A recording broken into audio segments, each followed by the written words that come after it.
Morning, everyone. This is Gavin from F5 Podcasts. For people who don't know me or who haven't heard us before, my name is Gavin Richardson and I'm the Senior and Chief Instructor at Shogoru Karate.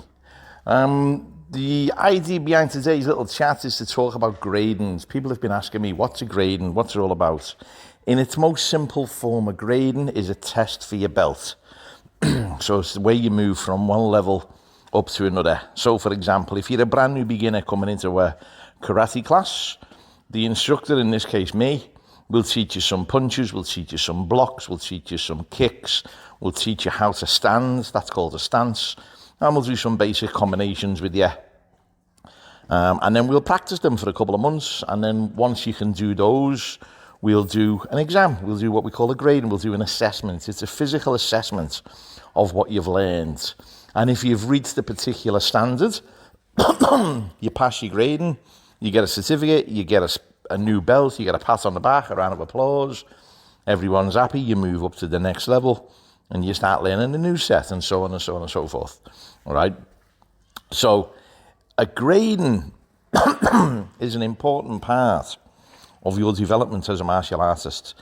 It's an idea, or it gives you an idea of your progression through the ranks. It's a recognition of your development of skills and attitudes and attributes. So the higher the person's grade, generally, the longer they've been training, the more they've achieved, and the more effort they've put in, so obviously the more recognition they get back. Now, every system will have its own requirements. If you're doing karate, there'll be a different requirement from kung fu, which will have a different requirement from jiu-jitsu, which will have a different requirement from ninjutsu or aikido or kempo or whatever it is. Whatever system you're doing, every club will have its own particular set of moves, combinations or standards that you need to achieve. But it's more than just the physical. It's a mental exercise as well. What we're looking for is to see that you've matured physically, mentally, emotionally. Do you have the confidence to stand in front of the class and demonstrate your moves? Okay, when most kids come in on the very first night, not all of them, but most of them are a little bit nervous. Some of them will hang on to mums and dad's legs and stand there crying, I don't want to do it, I want to go home. But after a bit of encouragement, a bit of a laugh, we'll get them in and we'll get them to try it. Even if we get mum and dad standing next to them in the socks, just standing there going through the motions, we get the kids to do some moves, and before they know where they are, they're actually involved with the lesson and they didn't realise they were doing it. So, do you get involved that way? We've got other kids who come in and on the first night, all you want to do is run around like a Power Ranger, hang off the bloody kick bags and try and do fucking flying kicks up against you, beat the pads up and work out on the bag. So everyone's got their own different level of starting. But as you progress, you need to mature, you need to get into it. We've got little kids training with us now who've been with us for, I don't know, maybe 3 years, 3.5, 4 years, and they want to get to the next level. And technically, they're still not right. They're still practicing, but they're only young. So until they've reached the standards, I say, right, okay, come on, just keep practicing, you get there. It's a journey. It's about getting to where you need to be eventually. It's not a race, it's a marathon. It's not a sprint, I should say. You don't want to be the fastest to get to the grades, because generally you'll be the worst. We had a girl come and train with me a few years ago from another club, and she says, oh, yeah, I'm a second dan in this particular system. So I went, all right, oh, well done. Good on you. She says, how long have you been training? And she went, 3 years. And I went, so it's 3 years since you passed your second dan? That's quite good. And she went, no, I've been training for 3 years. What do you mean you've been training for 3 years? She says, yeah. So how long did it take you to get your black belt? She went, 2 years. And then I got my second dan a year after. I went, well, you're not a second dan, are you? She went, what do you mean? I said, well, you must be shit. So what do you mean you must be shit? I'm not known for my diplomacy, right? As you can probably guess. But you must be shit. And she went, what do you mean? I said, to get your black belt in my club, it takes between 4 and 5 years, depending on how hard you work and depending on how much talent you've got. But you're looking generally a minimum 5 years. And then to get from your first dan to your second dan, or your first level black belt to your second level black belt, takes a minimum 2 years. And then between your second and your third, it's 3. And then the third and fourth, it's 4 years. And fourth and fifth is 5 years, and so on and so forth. So she was like, well, I've been graded by my instructor to second dan.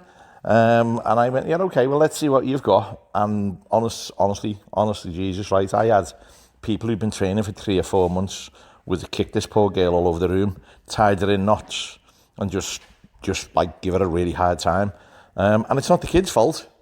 Her mum had joined her into what we call in the trades a Mac Dojo. Someone who just said, give us all your money and I'll grade you up. What they do is they have what we call a graduation. So they'll have a graduation every 3 months. And every 3 months you get a new belt. Whether you deserve it or not, you get a new belt. As long as mummy or daddy keeps paying that big direct debit every month, as long as these instructors can keep driving their Range Rovers, you get your new belt every 3 months. Now, if that's what you want to do, that's what you do, fine, go for it, go for your life. But it's not our way. It's not the way we do things. With us, you have got to achieve the belt that you're wearing or you're not getting it. A classic example of that is our Connor, my son. You all know Connor, he's the other half of the podcast team. He started training with me when he was 3. Right, 3 years of age, done his first karate lesson. He is now 31 and he passed his black belt about, let me see, it was about 4 or 5 weeks ago, maybe a bit less. It was within the last month anyway. We went down to a big seminar down south. And the reason for that is because we have big combinations in the karate world called katas. So imagine a combination with about 50 to 100 different moves in it. And you've got to be able to do them all in the correct order, at the correct time, and so on and so forth. And he didn't want to learn the black belt ones. He learned up to his brown belt, and he went, well, can't be arsed learning them. So I went, fine. Just keep training. You don't need to learn them, but you won't be great until you know them, because they're the standards I'd set. So anyway, he's done about 25 years, 28. So he's done about the last probably 15 years as a brown belt and never ever gone through his grades because I won't grade him. So talking to loads of my colleagues about what was going on and the standards and that, they said, well, I think you should grade him because he's put the time in. So we had a panel. There was a panel of us. There was about 7 or 8 of us sat along this big long big table. And I was the junior grade. I'd only done 40 years training on this panel. So we had to impress a guy, Hanshi, Robbie Wizard. He's a 9th dan in the karate world. There was a couple of 7th dans, a couple of 6th dans where I am. I'm a 6th dan, 6th level black belt 6th dan. So there was a couple of 7s, a couple of 6s, and Robbie was a 9th and a few other people. And he had to impress every one of them because if one voted against him, he failed. But they all decided, yep, he's a good lad, he's worked hard, so they give him his grade, so he got his black belt, which I don't know if it's a record, but 28 years from day one to getting your black belt, I think you can say he's put the effort in, put the time in. But anyway, that's just Connor. I think everyone should fail at least once. I was about 16, and I failed my 4th cue, which in the Shotokan world, where I came from, that was my purple and white belt. So I was a purple belt, and I was going for me purple and white stripe. I'd just been in a big car accident. I shouldn't have gone for it because I wasn't fit. But the instructor said, look, just do everything nice and slow and go through the motions. And as long as you can do it technically correct, you'll be all right. So I've done the grading. And the instructor failed me.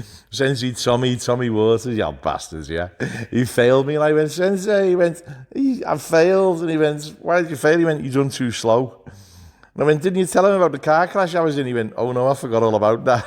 So anyway, about 3 months later, I just got my head down and got stuck into it, trained hard, and once I was fit and healthy, done the grading again, passed with flying colours.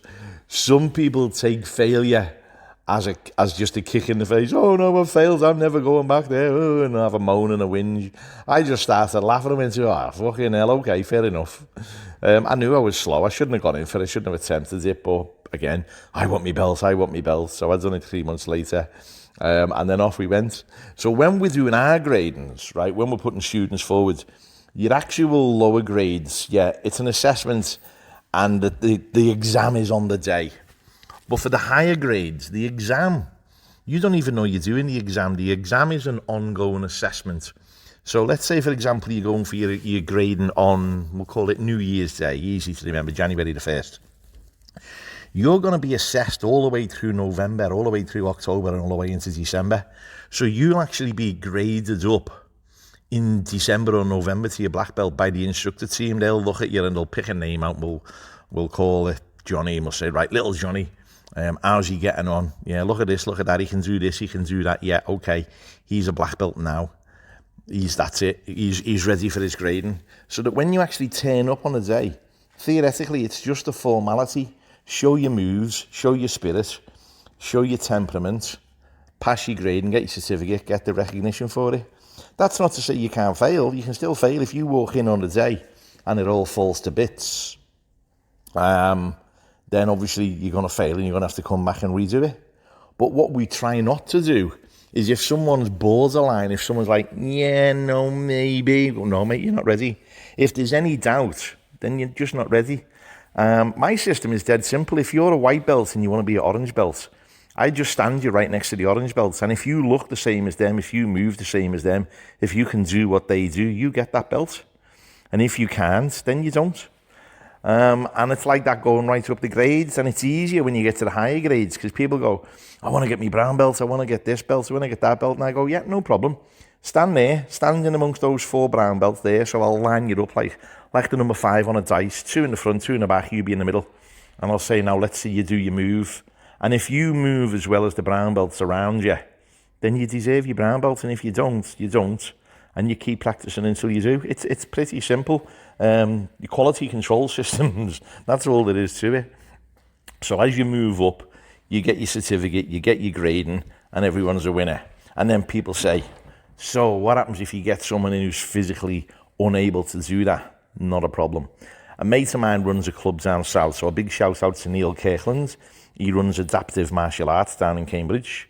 And Neil told me a brilliant quote years ago. It's just a thing he spat out, and I love it. There are many different ways to get over a 6-foot wall. So Neil's club specialises in adapting his training for people who've got extra needs, whether it be people in wheelchairs, people who've got Down syndrome, people who've got anxiety or autism, or all kinds of different challenges to overcome. His club has been designed and specifically set up to help people get through that. So if you're young, fit, healthy and agile and there's a 6-foot wall in front of you, you could run, put a foot up, jump up, get over the wall, sorted, there you go, past. Right? But if you're a little bit older, heavier, not as flexible, which is me at the moment, you might need someone to give you something to jump off, or a hand up, or a leg up, right? You've got someone in a wheelchair, you've got to build a ramp. We've got to find a way, but there's still going to find a way to get you over that wall. We're still going to find a way to get you through. Okay, we're still going to find a way to get you to where you need to be, and get you the new belts. We had a lad training with us years ago, had cerebral palsy. He got up to, if I remember right, he got up to his brown belt. I'm not going to say his name, so it doesn't matter. He knows who he is. As soon as he hears this podcast, he'll go, fucking hell, that was me. Right? But this particular fella couldn't kick any higher than 6 inches off the floor. He didn't have the flexibility, he didn't have the balance, and he didn't have the motor skills in his legs. He couldn't kick higher than 6 inches off the ground. And people went, isn't that a bit hard? And I went, no. I said, if that's all he can do, that's all he can do. I said, but don't get close to him, because if he grabs hold of you, he's going to tear your arms and legs off. This fella was built like a gorilla. He had the most powerful arms you've ever met in your life. And if he punched you, you stayed punched. Right? If we were doing niwaza, in English, if we were doing grappling techniques, if we were doing grabbing holds and ripping and tearing of people, and you got paired up with this particular lad and he got a grip of you, he would literally pull your arms out of your sockets. Is he not going to get his black belt? Of course he is. Right? The only reason he didn't is because he moved out of the area and he could no longer get to class. But if he's ever back in this area and he wants to come back to train, he's always more than welcome. And I've got no doubt that with a little bit more time, because he hadn't been with us for that long, with a bit more time, he'll get to the grades he wants, no problem at all. So everyone can get there, but not everybody will. And that's something that you need to remember. Every single person who walks through our door or through any martial artist door anywhere in the world can be a black belt. But not everybody will. And I say to my students all the time, how long does the average person take to get the black belt? And they all shout, never. And I go, what do you mean? And they all look back and they go, average people don't get black belts. And it's true, because it takes an above average level of discipline. It takes an above average level of commitment. It takes an above average level of skill and aptitude, right? And if you haven't got the attitude and you haven't got the skill, you ain't going to get there. And it's as simple as that. You can go and buy one. You can probably get one off Amazon or eBay for about a tenner. You get a black belt anyway. You can buy it. Doesn't mean you're a black belt. I could buy a certificate off the internet to say I'm a brain surgeon. Doesn't mean you're going to trust me to open your head with a Stanley knife and a pair of pliers, does it? You know what I mean? So if you haven't got the skills, you're not going to wear the belt. So you're grading. It's about skills. It's about attitude. It's about the ability to share your knowledge with other people at the higher grades. And it's about the ability to demonstrate your knowledge for the lower grades. For me, at my grade now, I don't stand in a line and have an instructor go, show me how to do a front kick, show me how to do a back kick, show me how to do this block, show me how to do that block, show me how to do this kata or that combination.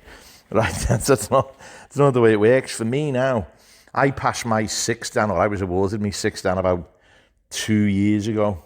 In another 5 years, I'll be eligible for my 7th dan. So what? Who cares? Right? I'd be lucky if I'm still here in 5 years. But the point is, when we get round in another 5 years, so when I'm ready for my 7th dan, purely on a time scale point of view, not on anything else, if the instructors who are standing around me go, Gav, you're worth your 7th dan, I'll go, yeah, lovely, thank you very much, I'll be awarded my 7th. And if I'm not, they just go, yeah, just carry on training. That's it. I go, yeah, no problem. So you get to a point like where I am now. Like grading for me doesn't mean that much. It's like, yeah, it's nice. It's nice for your students to go, oh, my instructor's got this, my instructor's got that. But at the end of the day, it's just another belt on the wall. It's just another certificate. I've got, if you come to my dojo, you'll see it, my original black belt, which I wore for, hang on a minute, 35 years, I think I wore my belt. I passed my first black belt in February 1989. So I wore it for 30, I can't remember, 32, 35 years. It's knackered, right?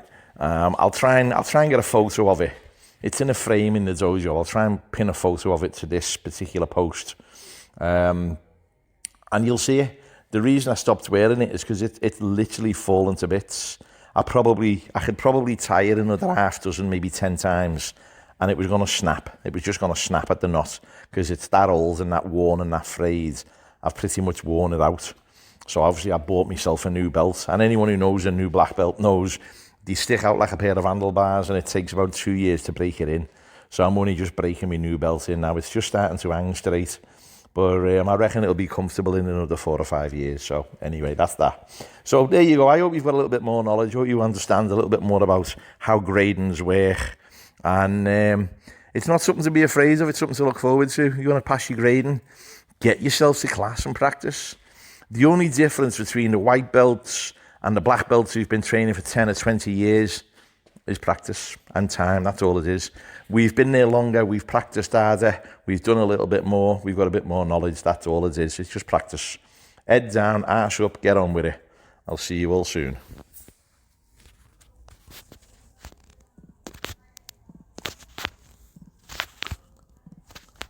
And now the fucking phone won't turn off. For fuck's sake.